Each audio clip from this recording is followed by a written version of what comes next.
Hello, everybody. My name is Alborz Amir-Khalili. I'm a lead machine learning engineer at Circle Cardiovascular Imaging.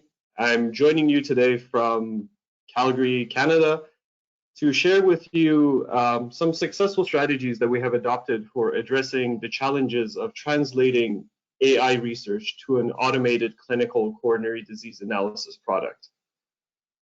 Disclosures: I am a Circle Cardiovascular Imaging employee. And I would like to start this presentation with a quick overview of motivations behind automated image-based coronary analysis. Indeed, the use of cardiac CT is on the rise for diagnosis of coronary artery analysis. However, manual analysis of complex 3D structures is quite laborious. But we believe that automation will lead to wider adoption of non-invasive coronary disease analysis by solving all of these laborious tasks associated with the manual analysis of these types of diseases. Specifically, in this context, automation may be used to locate coronary arteries, identify and characterize different types of plaque, quantify stenosis, and finally to predict disease outcomes. Among these steps, we believe that locating and delineating coronary arteries is the most important and challenging step, as all the preceding steps of the analysis depend on it. So now let's talk about why manual analysis is so challenging. This is important as challenges directly translate to the challenges that we're trying to address with automation. Coronary arteries are hard to detect accurately due, of course, to the complexity of the 3D structure and the large variations that exist in patient anatomy and, of course, the presence of pathologies. And all of this is further exacerbated by the presence of tricky imaging artifacts, such as stepping and motion artifacts, lack of contrast, and etc. And another challenge for us is the fact that these images are of high resolution. This is interesting because it's a bit of a double-edged sword, because it is in fact the high resolution of these images that allows us to be able to locate and analyze these small structures such as coronaries. However, the fact that these images are so large makes them difficult for clinicians to analyze and annotate because they take a long time to load, they're very expensive to transfer, they take up gigabytes of memory and storage space. And all of these contribute to making the annotations very expensive. So if we're to develop an automated product, we do need a lot of accurate annotations to test and refine our algorithms. And because of the fact that the anatomy is so complex and there's so many artifacts that we need to handle, getting these annotations are very challenging and an important problem for us to address. Now, I would like to talk a little bit about the traditional approaches that we have been taking to locate these structures. One such approach that is very common is region growing, and this is in fact something that we have implemented in our software.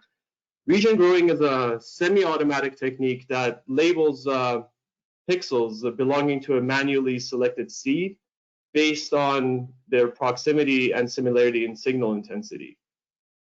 These methods are nice, but they're semi-automatic. They require user input, and they're tend to be prone to leakage. For example, in situations when there are two structures of similar intensity close to each other, these techniques tend to leak between the boundaries of these structures. Another class of traditional techniques are vesselness filters.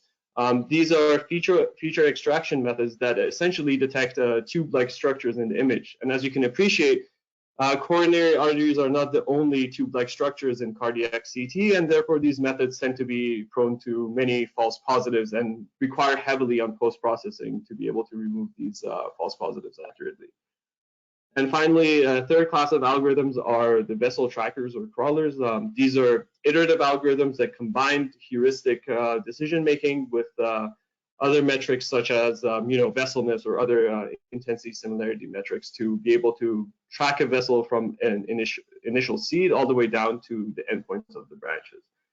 Now, as you can tell, these methods are very sensitive to a robust initialization. So if the original seed is not picked correctly, then algorithm will outright fail. These algorithms must be able to robustly handle bifurcations and junctions. And if they don't, as you can see in the image here, an entire branch of the coronary artery may be missed. And also, both these techniques as well as the region growing methods tend to be very sensitive to stepping and motion blurring artifacts. And all of these problems, I mean, although these methods to address the challenge of segmenting coronary arteries are based on a solid physics foundation, they are truly challenged by the sheer number of potential failure modes that arise from variations in anatomy, pathology, presence of catheters, pacemakers, and so on.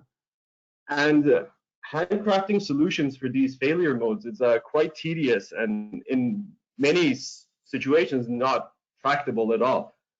And this is why in recent years, many researchers have found success with data-driven AI techniques. So essentially, they have seen that these AI models can handle these variations just by, throwing in a lot of images and annotations and allowing the algorithm to crunch through it and learn all the patterns and variations and challenges and so on.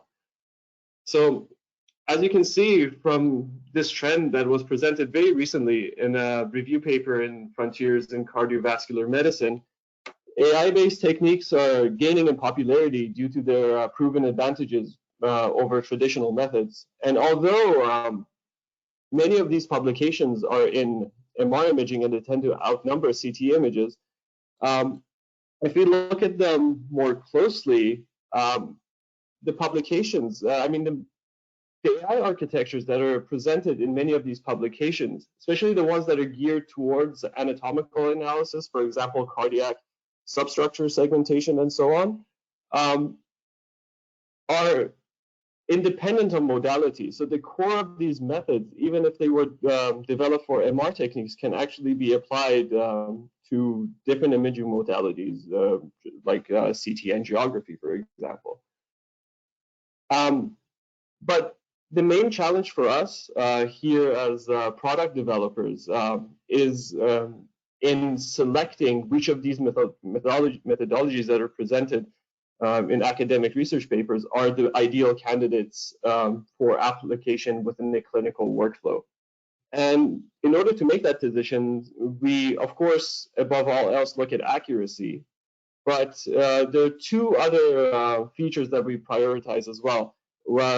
The next one being the performance of the algorithm, the amount of time it takes for it to make the determinations, and of course, how interpretable the algorithm is.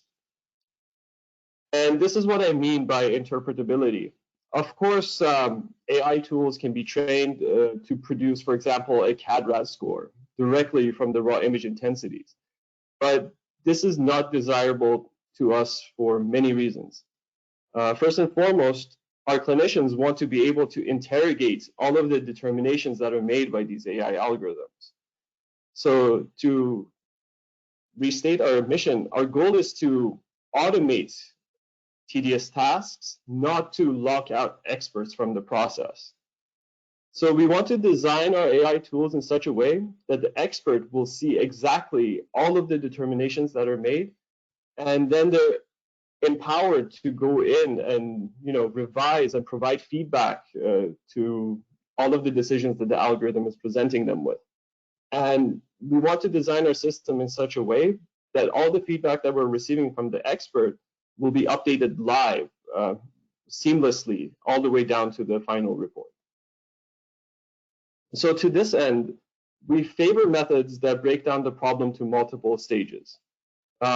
In the current pipeline that we're developing, we first estimate the location of each coronary and all of the other chambers of the heart, actually, using a low-resolution semantic segmentation, which takes around 7 seconds on a modestly equipped laptop. And then we then have another AI component that refines these coronary segmentations. This affords us the ability to present the results to the clinician as they become available, such that they can see exactly what the algorithm is doing and make changes if they deem necessary.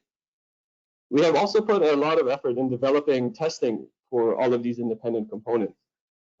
We try to identify potential failure modes and to simulate these edge cases and errors at each stage of the processing to be able to identify the components that are more robust to noise. Like what you're seeing here are the comparisons of two coronary segmentation refinement neural networks. And what we have done here is we are introducing noise to the inputs of these stages. And we have plotted the accuracy of locating the center line of the LAD as it relates to different levels of noise. And what we observe here is that the blue neural network tends to be more robust to noise compared to the orange one. And as you guys can appreciate, this is just one graph from a 20-page report that we update every time we're considering new candidates, and we use this to refine our pipeline. And finally, we tend to favor methods that link all of the determinations back to the original signal intensities at every stage. And this has shown to maintain the fidelity of the algorithm and also to avoid overfitting. For example, we didn't have that much success with methods that are purely, doing the post-processing on a binary mask, for example. We always choose to design the architectures in such a way that it looks both at the image intensities as well as the output of the previous stage. And speaking of image intensities and overfitting, of course, a major challenge for AI-based algorithms has to do with data. And one big challenge is the heterogeneous sources of annotations. For example, the data sets that are currently available for training are typically intended for a specific task. One data set is designed for chamber segmentation and only has annotations for chambers, and another is designed for coronary segmentation and only has annotations for coronary. And this partitioning of data is a big limitation for most specialized algorithms, as in the algorithm that is, let's say, trained to perform chamber segmentation cannot benefit from all the variety of pathology and other sources of useful information that is present in the coronary segmentation data set, and vice versa. So to address this challenge, we have actually embraced such techniques as multitask learning and transfer learning to overcome the problems that are posed by heterogeneous data sources. And also, when it comes to large data, as you saw from the previous example I gave, we tend to favor the combination of low-resolution semantic segmentations followed with patch-based refinement, such that the patch-based refinement technique will only focus on regions that have been shown to be positive from the low-resolution semantic segmentation. And this has improved performance for us quite a lot.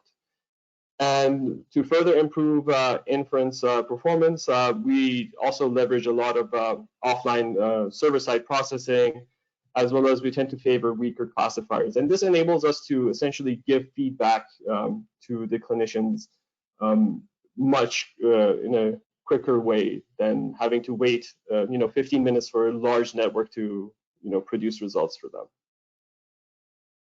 And to conclude this presentation, the take-home messages are avoid black boxes, always keep the clinicians in the loop, break down the problem into multiple components, test each of these components independently, try to identify failure modes, and train robust models for each stage of the pipeline.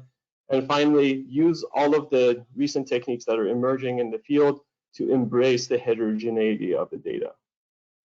Thank you so much. And of course, I'll be available at the end of the session for Q&A to answer any of the questions that you may have. Thank you again.